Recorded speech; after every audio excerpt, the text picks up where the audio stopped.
I've come to realize that the reason that horror as a genre is so popular is because we're all constantly afraid. I'm not talking about people that are afraid of things such as, say, spiders and snakes. Those types of phobias are the obvious fears that many of us suffer from, but all of us have far more subtle fears that have dug their way deep into us. They're usually concealed so well that we don't notice them as they fester deep in the subconscious. They're there, though, and we constantly suffer the burden of carrying them. Parents are afraid of losing their children. Spouses are scared of their soulmates moving on to another person and leaving them behind. Children are afraid of what might lurk in the shadows when the lights go out at night. We aren't constantly thinking about things like these. That somehow makes them even more insidious, doesn't it? They're the kinds of fears that wait silently until the moments when we're most vulnerable. This allows them to cut deeper, to tear into us with practiced precision that leaves more grievous wounds than jump scares or things that come out of nowhere. They know precisely how to hurt us the most. I think that's why we as a society love horror so much. The things that we see on the screen or read about in books are fears that manifest as tangible threats that can be confronted. They allow us to believe that we can conquer the terrors around and inside of us. In a strange way, horror is empowering. It's the opposite of how real fear works. Real fear strips us of any false notions that we have control over our own lives. We like to believe that we are far evolved from our ancestors cowering in caves as thunderstorms passed overhead. We're not. Fear isn't something that you can evolve past. The addition of the modern doesn't subtract from the primal. We can't destroy fear. As I found out over the past year, though, we can absolutely add to it. You have to understand where my life was at 12 months ago. The short version is that it wasn't anywhere, and it didn't seem like it was headed somewhere anytime soon. I feel like I'm not explaining this properly. Life then wasn't terrible. My family was financially stable, my kids were doing well in school, and my wife and I were content. We were managing quite well. If that doesn't sound exciting to you, well, you would be correct. It was all so stable. You would think that would be a good thing, and maybe for some people, it would be. I wanted more, though. If you had asked me at the time exactly what that more was, I wouldn't have been able to tell you. But now, I know the answer to the question. I wanted fame. I wanted fortune. I wanted to be praised and held up on a pedestal for my hard work while simultaneously reaping the financial benefits. I worked in an office that was just like every other office in the world. Nothing special about it. Go in each weekday morning, work on paperwork and other assignments until it was time to go back home, and repeat the process until it was the weekend. I worked there solely to provide for my family. It was joyless and completely unfulfilling work. It certainly wasn't my dream. No, my dream was to be a writer, specifically a horror writer. I wrote my little scary stories at night after the children had gone to bed, toiling over them until I had them just the way that I wanted them. I would spend weeks or even months on a single short story. They were my obsession. When one was finally up to my lofty standards, I would submit them to various outlets, websites, e-magazines, and even the few physical print companies that were still around and accepted submissions. Each time, I just knew that this particular story was going to be the one that would finally give me my big break. Every single one of them was rejected. Each of them was either sent back with one of those polite but ultimately cold rejection letters, or was just ignored. Every single damn time. There's no real way to describe the absolute frustration of presenting something that you've poured everything you have into, only for everyone that matters to tell you that your efforts had just been wasted time. There's a story that Stephen King tells about when he was starting out as a writer. He used to hang his rejection letters from a nail he had driven into the wall. When the nail was full, he got a bigger nail. I was never able to be so accepting of rejection. I took it far more personally than I knew I should. No matter how much logic I applied to the rejections, each of them still felt like a targeted attack. Over the years, I grew more angry and bitter. I started to take out these personal feelings of rejection on my wife and children. It was never anything physical. I loved them, and I would never lay a hand on them. My lashing out took the form of snide comments and losing my temper much more quickly than I would have previously. I apologized each time, of course, but apologizing doesn't just erase what happened. On some level, I knew that I was reaching a breaking point. Something had to change, or I was going to drive myself insane. I had two options to avoid that happening: figure out a way to finally break through to the place I wanted to be, or give up on the dream of being a writer completely. That was the dilemma that I was struggling with last Halloween. My wife had taken the children trick-or-treating, and I was sitting at my desk with my head in my hands as I attempted to write. I should have gone with them. I was a pretty crappy husband and father for not doing so. My desperate obsession with my stories trumped everything else, though, and it was unthinkable for me to break my usual routine. I could try to sugarcoat this and make myself look better than I am, but I feel like I've done that enough. I've always lied about who I am inside, most often to myself. The reality is that I'm not a good person, and my actions certainly prove that. There was a knock at the front door. I lifted my head out of my hands and turned towards the noise. We had left a bowl of candy on the front step, so there was no reason for trick-or-treaters to be bothering me like that. I decided to ignore it and went back to trying in vain to come up with a new story. There was a second knock, and this time I practically flung myself onto my feet as I pushed the chair away from the desk. How was I supposed to think with all these constant interruptions? I stormed over to the front door, fully intending on putting the fear of God into whatever kid was too stupid to realize that the candy in the bowl meant not to fucking knock on the goddamn door. Opening that door was just one of a long line of mistakes that had brought me to now. It was one of the biggest ones, but saying it was my worst would be a gross exaggeration. I couldn't have known what was waiting for me on the other side, after all. I'd made some terrible ones that were much more informed. I opened that door a year ago today. The same visitor from that night will be arriving once again at the same time she did then. I glance over at the clock hanging on the bedroom wall. That's in less than half an hour. I go into the bathroom and stand at the sink. My right hand shakes slightly as I take the bottle of aspirin out of the medicine cabinet. I stare at it for a long moment as the tremor causes the pills to clink against one another inside of the plastic casing. This is the worst the shaking has been, and I have little doubt that it will continue to become more pronounced. I sigh and open the bottle, using my palms instead of my fingers to do so. I tap 2 of the white tablets into my hand before quickly swallowing them and chasing them down with a drink of water. Experience has taught me that the aspirin won't do much, but every little bit helps. Replacing the bottle in the cabinet and closing the cover, I hold up my hands and examine them closely. I try not to look at them as much as possible these days.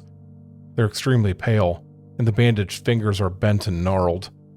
I can no longer fully open them or curl them into fists without a struggle. I have the hands of a person 30 years my senior. I'm inspecting them now because the shaking has me worried. I don't know what will happen if they become unusable. No, that's not really what I'm worried about, is it? I'm worried because I'm pretty sure I know exactly what will happen. I sigh and shake my head. There's no point in dwelling on it now. I don't have time for that. Being careful not to touch the tips of my fingers as much as possible, I slowly begin to unwrap the bandages. They cover the space between the knuckle and the edge of the nail on each finger, and undoing them with my hands being so damaged is difficult. I finish the task and toss the bloody bandages into the wastebasket. I rub my palms together in an effort to warm up my hands. Because of how tightly I need to wrap the bandages each time I apply them, my hands now have very poor circulation. That leaves them constantly cold. Just one more, shall we say, perk of my situation. From downstairs comes the sound of a knock at the front door. I jump at the noise before loudly cursing myself for doing so. I hate that I've become so skittish. I quickly rewrap my fingers with fresh bandages from one of the sink drawers before going into the bedroom. I retrieve a pair of soft black gloves from the dresser and slip them on before heading downstairs.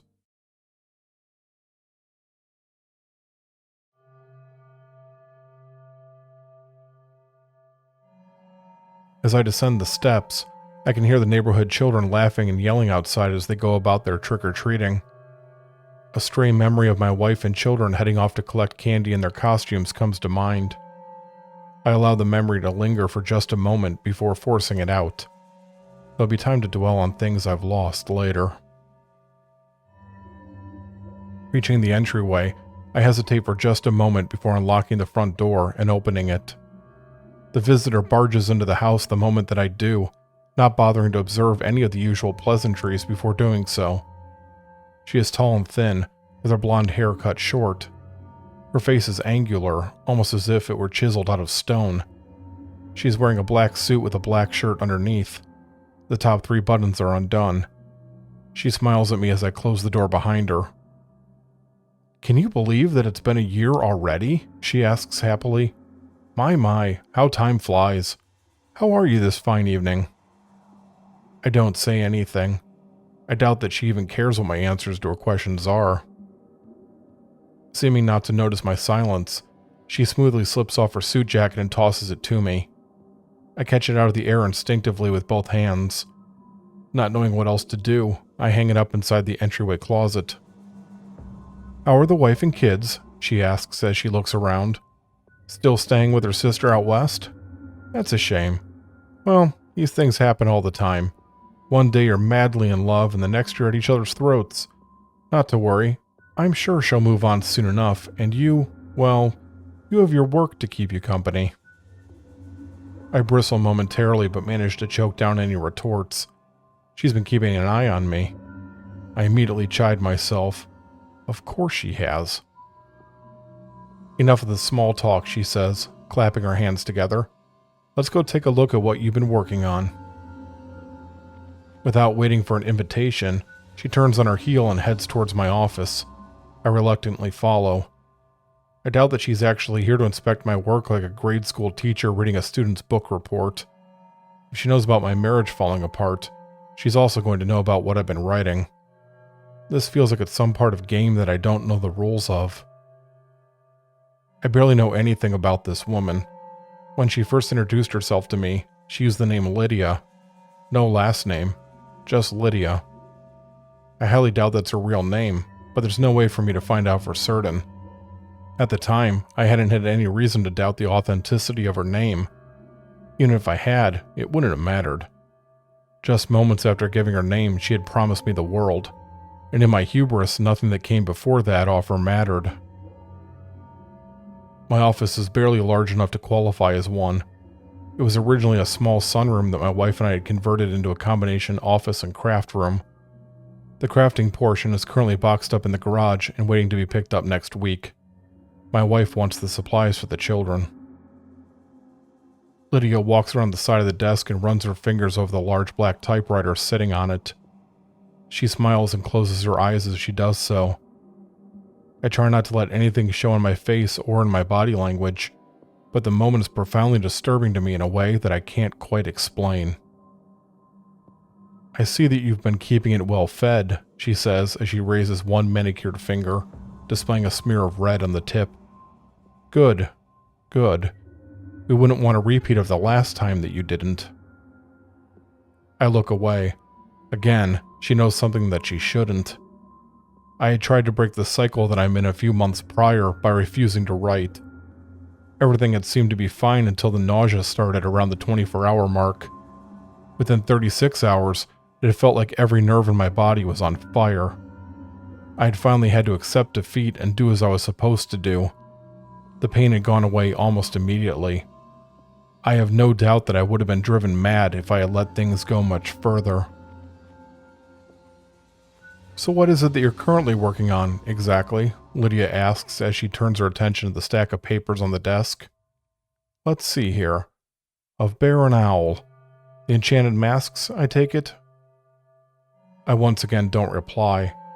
Instead of simply moving on this time, though, she stands up straight and looks directly at me. As much as I try to avoid her gaze, my eyes lock with hers. The look she is giving me is no longer one of amusement. "This is the part where you answer me," she says slowly, her voice cold and hard. "It is," I say immediately, my own voice betraying the fear that's running through me. "The enchanted masks. I never liked the man who made those." She's back to her light and mocking tone again. I use the term man loosely in this case. Still, despite my personal feelings about him, I can't deny that he had style. I wonder why he gave the masks to... what were their names? Nathan and Ann Myers. Huh, never heard of them. Must not have been important. Oh, they were... Do I look like I care? I assume not, because I really don't. You things are all interchangeable. She smiles at me. Well, almost all of you. Some of you managed to get a little bit further up the who gives a shit scale. A bit. There's a loud sound from below the floor. Lydia lowers her gaze and raises an eyebrow. There's just a hint of a smile at the corner of her lips. It sounds like it's getting quite a bit bigger, she says. I don't know, I tell her truthfully. I think so. I haven't gone down to the basement since you were here the last time, just like you told me. The noise has been getting louder, though. Wonderful. Have you done your writing for tonight yet? I hesitate. Not yet. I was going to get that done after you left. She waves a hand dismissively. Don't let me keep you from what's important. Go to it. I walk over to my desk and sit down in the chair. I open a fresh ream of paper before carefully slipping off my gloves and placing them next to me. Ignoring the painful throbbing, I unwrap the bandages from my fingers and flex them for a few moments to get them working as much as I can. Now isn't the time to show any weakness, not with Lydia watching.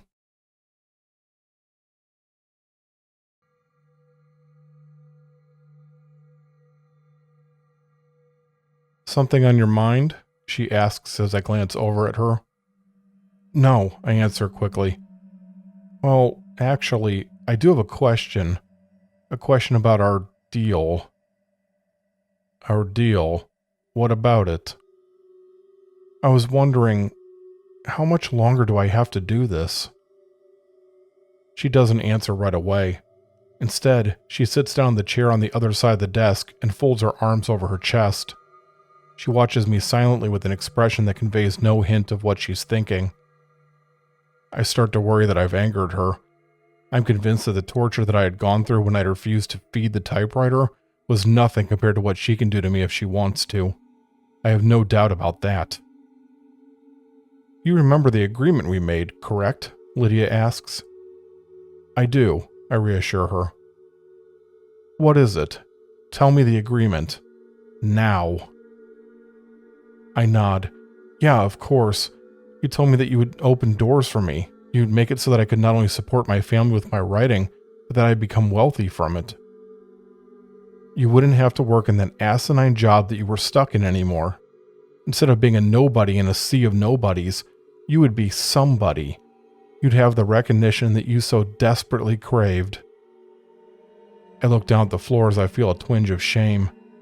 Yes. And have I done what I told you that I would do? I sigh. Yes, you have, but what? Lydia waves her hand dismissively. Everything didn't work out the way you thought it would? I did everything that I said I would. Nothing more, nothing less. It's not on me that the sudden recognition and financial benefits went to your head. You're the one that let your ego puff up. You're the one that let his family slip through his fingers when he wasn't watching. None of that is on me. I close my eyes. I know that. I blamed you for a long time, but I know now that my mistakes were my own. I'm just wondering when our deal will be completed so that I can try to clean up the pile of shit that I've created. You've only stated half the bargain, she points out. My half. What was your part of the deal? I open my eyes and turn my attention to the typewriter. My part of the bargain was that I agreed to write stories for you. I would start to get these, you called them visions, but they feel more like waking nightmares. I have to write the stories that I see play out in my head, and I have to do it on this. I waved my hand over the typewriter. When it had first been presented to me, I had thought that I was looking at a beautiful relic of the past. I'd even been excited about using it. It hadn't been long before I'd come to hate it, and soon after fear it. "Very good," Lydia says sarcastically. "Now then, tell me, at any time do we discuss a termination date for the bargain?" Deep down, I had known that this was going to be the answer that she'd give me. I'm going to be held to our agreement until she sees fit to release me. Still, even knowing that, I had allowed myself to feel the tiniest glimmer of hope. That just makes it feel more hopeless now. "Breaking our deal wouldn't just take away what you've been given," she continues. "There would have to be other consequences for such a violation of my trust." "I understand," I assure her. "I'm glad to hear you say that. I would hate to have to give you a real-life example of what I'm talking about. Something like, say, a few hundred malignant tumors instantly spawning in the brainstem of that little boy of yours." A shiver runs down my spine and my stomach churns. "I won't break our deal. I promise." "Good. I believe you were about to start writing?" I turn my attention back to the typewriter, grateful that the conversation is over. It's a fleeting feeling. As it always does, the mere sight of the typewriter causes my blood to run cold. On a very surface level, there's nothing all that different about this particular typewriter than any other. It's definitely older than most, its design harkening back to at least the late 1800s, but it can easily be mistaken as a normal machine found at a thrift shop or flea market. It stands on 4 metal posts, its keys extending outward on a slanted tray. The metal type bars are exposed above them in a half circle. The paper feeds in behind them so they can strike at it as the attached keys are pressed. Everything is constructed of the same black metal that seems to absorb light rather than reflect it. It's not a machine, though. It's a monster. Or maybe it's both, a combination of iron and animalistic hunger. I feed a piece of paper into the roller and take a moment to compose myself. There's nothing that I want more than to stand up and walk out the front door, leaving both Lydia and this damned machine behind forever. Placing my fingers lightly on the keys, I begin to type. The pain comes immediately. Each time a key is pressed, the circular top is pushed inward slightly, and a razor-sharp needle in the center is exposed. It pierces into my finger, causing tiny drops of blood to spill out over the metal. The first page is always the most difficult to write. That's when I feel the pain of the needles the most. Over time, the pain goes from a stabbing sensation to a less pronounced throbbing as my fingers go partially numb. It never goes away entirely, but it becomes more bearable. I notice that it isn't as uncomfortable this time as it has been in the past. This lack of sensation worries me rather than comforts me. My fingers have become more damaged from the constant bloodletting than I had thought. Out of the corner of my eye, I see Lydia looking down at the floor again. During her first visit, she had gone down to the basement with what had looked like a small broken piece of wood. I couldn't be sure at the time, but I had thought that I had seen it move of its own accord slightly as she had held it. When she had returned, she was no longer carrying the shard, and she had told me that I was now forbidden from going down into my own basement. The basement isn't the only thing with secrets, however. I glance over at the window that looks out over the backyard. I can just make out the large dark object near the swing set. That's what they all look like in the beginning. A shapeless mass of black oil, only it isn't oil. It's more like smoke made solid, which I know doesn't make any sense, but it's the best way that I can describe it. That's how they start off. How they end up is different for each one. That's completely determined by the story. I don't just write horror stories. I create them. My words give them form, and this unholy machine masquerading as a typewriter gives them life using my blood as fuel. Together, we give birth to nightmares. There's more to it than that, Lydia says in a voice barely above a whisper, having seemingly read my thoughts. She watches me for a few moments longer before she continues. You give them form. The typewriter gives those forms life. The part that you don't understand is that the people listening to the stories give them existence. I don't understand, I admit as I continue to write. The stories you're writing, they're from a world long gone. A world that came to a very messy end at the hands of a very messy individual. To allow these creatures to exist here requires more than just being alive. When they're first created here, they lack a certain spark. You might call it a soul. Without a soul for this particular world, they can't exist here. She taps on the pile of papers on the desk.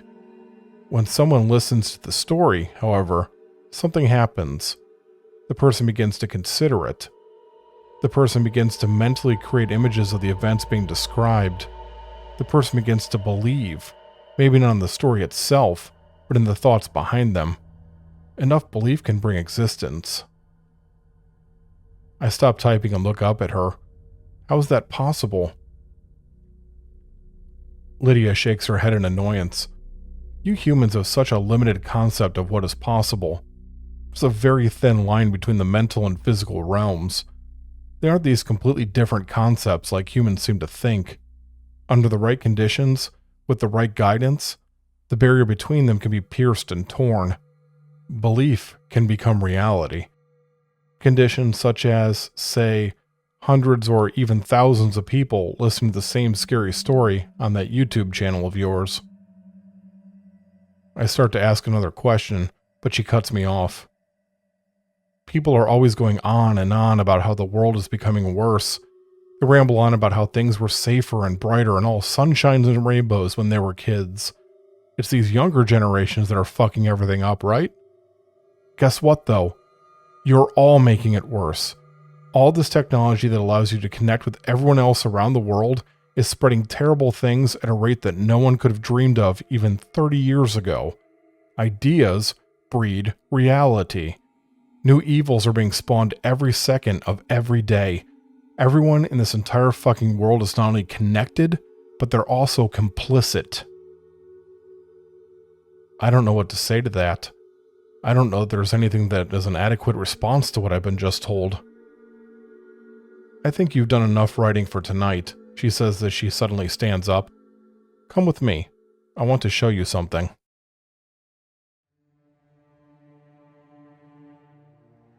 She's changed the subject so quickly that it takes me a few seconds to catch up as she walks out of the office. I hurry to follow her. As I walk around the desk, I see a small pile of papers that weren't there when I started writing. I can't remember writing that much, but apparently I did. A look out the window confirms that the creature in the yard is much farther along. I shudder and look away.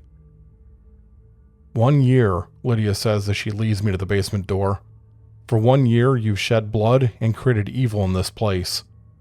Let's see the true fruits of your labor. She opens the door and hurries down the stairs. Taking a deep breath, I follow her. I don't want to go down to this cold, dark basement, but I don't have much of a choice. I'm more afraid of Lydia than whatever is lurking down here. To my surprise, there's no hideous monster waiting for us when we reach the bottom of the stairs. Instead, there's a tall door standing in the middle of the room. It's made of a dark red wood, and the knob is round and brass. It's such a strange sight that I can't quite bring myself to believe that it's actually there. Lydia walks right up to it and turns the knob. Looking over her shoulder briefly to smile at me, she swings it open. Behind it is a long corridor made of the same wood as the door. It's impossible that it's there. And yet, there's this hallway just beyond the frame through the opening. The lamps illuminating the corridor suddenly go out, throwing the passage into darkness. There's a long moment where nothing happens, and there is only silence. I suddenly see a movement just beyond the doorway. It's an even darker shape moving against the blackness. I can't make out any details, but I can tell that it's tall and thin. It moves with an inhuman grace before stopping just outside the light penetrating through from the basement. You've done us a great service, Lydia tells me, her eyes fixated on the figure. You helped bring him into this world and away from the brink of total erasure of existence. Those creatures on your lawn aren't the only things that you've been helping give life to. It almost wasn't possible, you know. If he hadn't found a doorway into the lodge at the last possible moment, he would have ceased to be along with his reality. Of course, it required him to make certain promises and guarantees, but I say that it was worth it in the end. She takes my hand and squeezes it, causing the pain in my fingers to flare. Come on, she says encouragingly. I'll introduce you to him. It's best not to keep Mr. Gangley waiting.